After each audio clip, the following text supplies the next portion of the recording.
ഹരേ കൃഷ്ണ. അധ്യായം 5, ശ്ലോകം 17. ഓം നമോ ഭഗവതേ വാസുദേവായ. ഓം നമോ ഭഗവതേ വാസുദേവായ. ഓം നമോ ഭഗവതേ വാസുദേവായ. അധ്യായം 5, ശ്ലോകം 17. തദ്ബുദ്ധയാ തദാത്മാനാ തന്നിഷ്ഠാ തത്പരായണഃ ഗച്ഛന്ത്യാ പുനരാവൃത്തിം ജ്ഞാനനിർധൂതകൽമഷാ. തദ്ബുദ്ധയാ തദാത്മാനാ തന്നിഷ്ഠാ തത്പരായണഃ ഗച്ഛന്ത്യാ പുനരാവൃത്തിം ജ്ഞാനനിർധൂതകൽമഷാ. വിവർത്തനം: ബുദ്ധിയും മനസ്സും വിശ്വാസവും ആശ്രയവുമെല്ലാം പരമ്പൊരുളിൽ കൃഷ്ണനിൽ ഉറപ്പിച്ചു നിർത്തുമ്പോൾ പരിപൂർണ ജ്ഞാനത്താൽ സംശയങ്ങളൊഴിഞ്ഞ് മുക്തിമാർഗത്തിൽ മുന്നേറുന്നു. ഇപ്പോൾ യഥാർത്ഥ ജ്ഞാനം ഉദിച്ചു കഴിഞ്ഞ ഒരു വ്യക്തിയെ കുറിച്ചിട്ടാണ് ഭഗവാൻ ഇവിടെ പറയുന്നത്. ആ വ്യക്തിക്ക് നൽകുന്ന പരമമായിട്ടുള്ള നിർദ്ദേശമാണ് ഈ ശ്ലോകം. അപ്പോൾ ആ വ്യക്തി എന്താണ് ചെയ്യേണ്ടത് എന്ന് ഭഗവാൻ വ്യക്തമായിട്ട് നമ്മൾക്ക് ബോധ്യപ്പെടുത്തി തരികയാണ് ഈ ഒരു ശ്ലോകത്തിൽ. എന്താണ് നാം ചെയ്യേണ്ടത്? അത്തരത്തിലുള്ളൊരു വ്യക്തി എന്താണ് ചെയ്യേണ്ടത്? തദ്ബുദ്ധയ, ഭഗവാനിൽ ബുദ്ധി ഉറച്ചവരായിട്ടിരിക്കുക. തഥാത്മാന, മനസ്സ് പൂർണ്ണമായിട്ടും ഭഗവാൻ അർപ്പിക്കുക. തന്നിഷ്ഠ, ഭഗവാന്റെ നിഷ്ഠയിൽ മുഴുകുക. തത്പരായണ, കൃഷ്ണനെ പൂർണ്ണമായിട്ടും ആശ്രയിക്കുക. അത്തരത്തിലുള്ള ഒരു വ്യക്തി എന്താണ് നേടുന്നത്? ഗച്ഛന്ത്യ പുനരാവൃത്തിയും ജ്ഞാനനിർധൂത കൽമഷ. അദ്ദേഹം ഒരിക്കലും ജനനമൃതിയുടെ ചക്രത്തിലേക്ക് വരികയില്ല. ഭഗവാന്റെ ധാമത്തിൽ എന്നെന്നും ശാശ്വതമായിട്ട് വാഴാൻ അദ്ദേഹത്തിന് സാധിക്കും.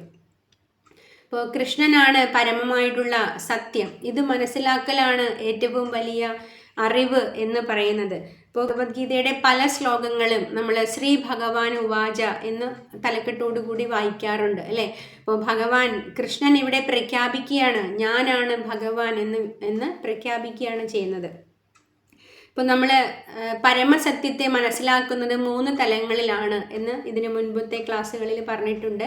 ബ്രഹ്മേതി പരമാത്മേതി ഭഗവാൻ.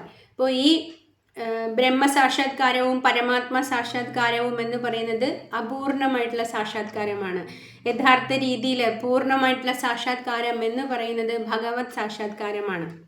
അപ്പോൾ ബ്രഹ്മസാക്ഷാത്കാരത്തിൽ സത്ത് മാത്രമാണ് നമ്മൾ സാക്ഷാത്കരിക്കുന്നത്. പരമാത്മ സാക്ഷാത്കാരത്തിൽ സത്തും ചിത്തും നമുക്ക് സാക്ഷാത്കരിക്കാനായിട്ട് സാധിക്കും. പക്ഷേ ഭഗവാൻ സാക്ഷാത്കാരത്തിൽ നമ്മൾ സത്തും ചിത്തും ആനന്ദവും കൂടിയിട്ടാണ് സാക്ഷാത്കരിക്കുന്നത്.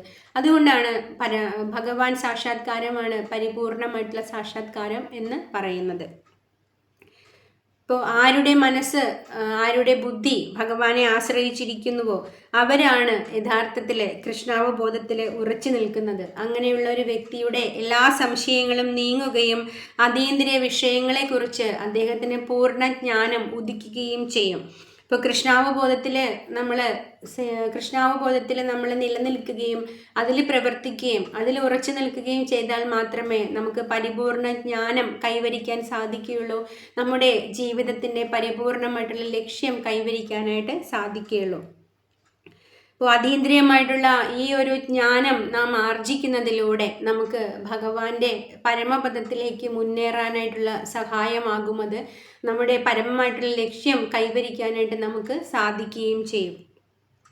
ഇപ്പോൾ ബുദ്ധിയും മനസ്സും വിശ്വാസവും ആശ്രയവും എല്ലാം ഭഗവാനിൽ ഉറപ്പിച്ച് നിർത്തുക.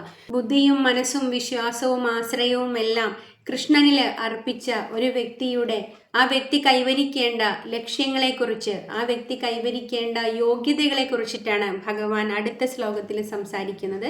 അത് നമുക്ക് അടുത്ത ക്ലാസ്സിൽ ചർച്ച ചെയ്യാം. ഹരേ കൃഷ്ണ.